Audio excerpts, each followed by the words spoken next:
Hello, welcome back to Come Charge With Us, or if you're new here, welcome to Come Charge With Us. You're nice and welcome here. This is our channel where we talk about EV ownership in a non-filtered, unedited, or minimally edited way. So what we thought we'd do is we've had our EV for a year. So we were going to do a summary of our EV experiences so far in that year. But also we thought we've not actually introduced us, really. You don't kind of know who we are. So I'm Sarah. I am from Doncaster, where we live in now, and I'm a nurse. And this is my husband, Phil.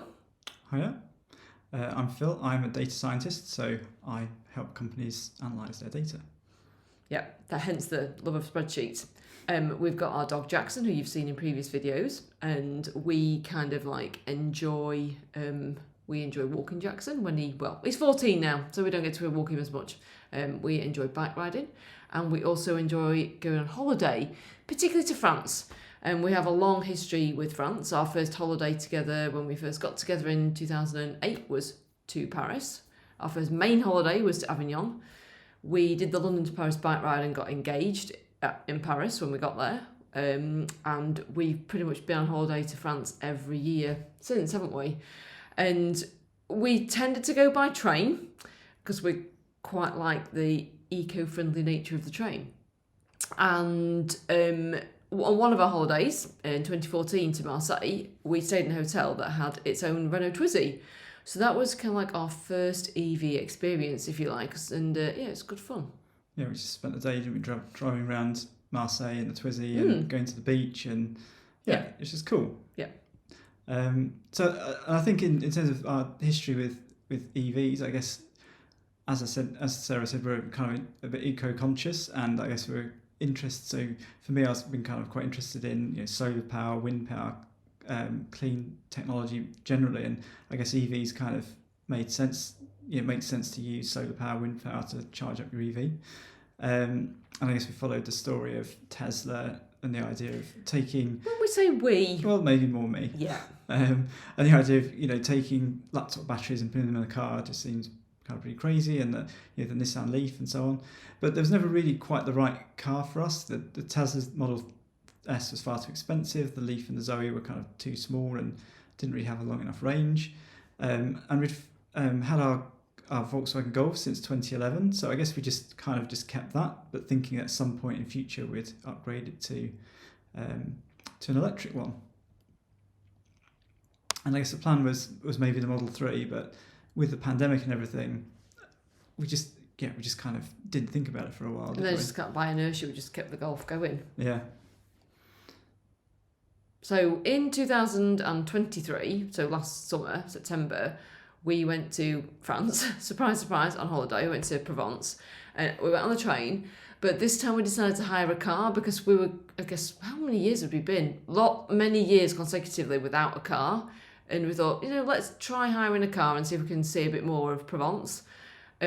So the price of an electric car was the same price as an ICE. So we thought, why not? Let's give it a go. What could possibly go wrong? Let's try a first EV in France. It'll be fine. Let's wing it. So we hired an electric Corsa. As I say, it was the same price as the ICE, and also there was a charger near to where the accommodation we were staying in. And yeah, it was great fun. Really easy to drive. We enjoyed driving it around. It was really zippy. Charging was fine. Yeah, I just got up and drove 5 minutes to the Lidl nearby and charged it up a couple of mornings. So. And we did one destination charge. We did an e-bike ride up Mont Ventoux, hence the e-bike made it easier. And so we had to drive from our accommodation to the foot of Ventoux, hire the bike and go up. And then it was when we got back, wasn't it? No, it was when we were out for the day. We just left the car on to charge. Yeah. So we thought, do you know what? Maybe this is the right time to go rid of the Golf. I was devastated to part with the Golf. I didn't want to because I love that car. But we thought maybe the time was right to make the swap. Yeah, and as I said, we wanted a new car, and it was just natural to us that it should be an EV. I think some of the benefits we saw were like kind of winter preheating, not having to scrape the ice off, Yeah. and like summer pre-cooling was quite cool. Right? And then I'm just, quite a cold person, so I'm not fussed about that. I quite like it warm.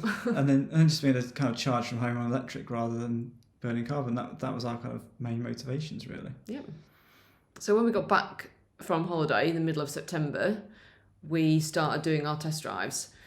So the first one we test drove was an Audi Q4 e-tron, but a bit too big for us. Then we did the Tesla, which Phil really enjoyed, but I wasn't so keen.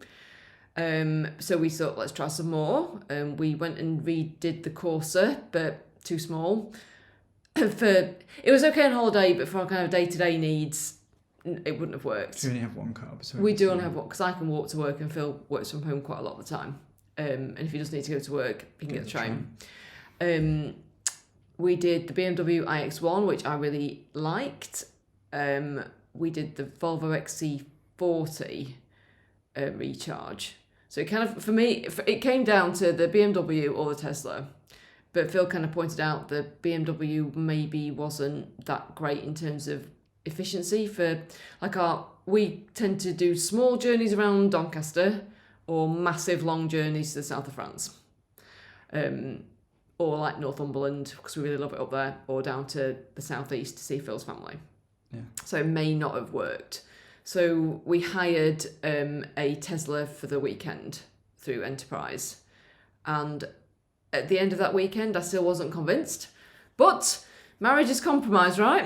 And it's always been Phil's dream. So we decided that we should go for a second-hand Model 3.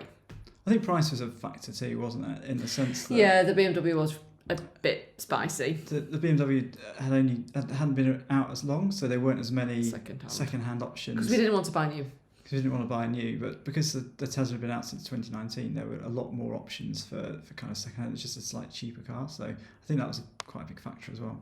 I guess we do recognise that we could have test driven more, but I think we'll cover that in part 2, which is going to be the summary of the year and what have we learnt. So yeah, we'll talk about that then.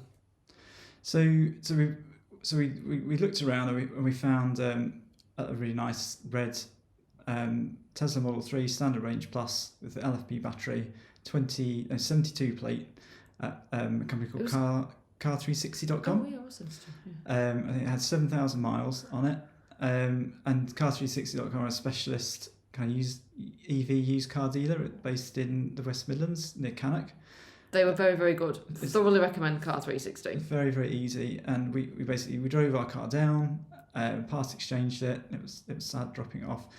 Picked up the Tesla Model 3. It was almost like picking up a new car. They'd like done it all really nicely. It was a nice experience. And then we drove it back. You remember driving it back? Thinking oh my god, this is so weird. It was really weird driving it back. Yeah. A bit stressful. It was really stressful. Didn't want to crash it. Yeah, that was why it was stressful. Yeah. So we got home and then we got a charger fitted with Octopus. Yeah, we've got an ohm.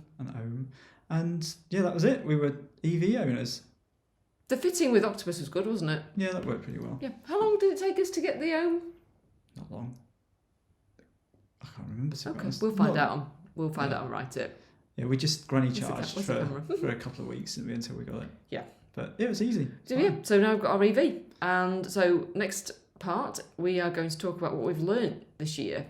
Has it been easy? Do we regret our decision? What would we have done differently? And then we will do a part 3 if you're interested in stats. So we're doing story, summary and stats, more spreadsheets about kind of like charging, where we've done our charging, how much have we charged, how long have we been stopped to charge, other battery health, etc. So yes, unless there's anything else you want to see or want us to cover, that would be helpful in the comments. So yeah, I think that's it. Yeah. Okay, right. I'll see you in part 2. Bye.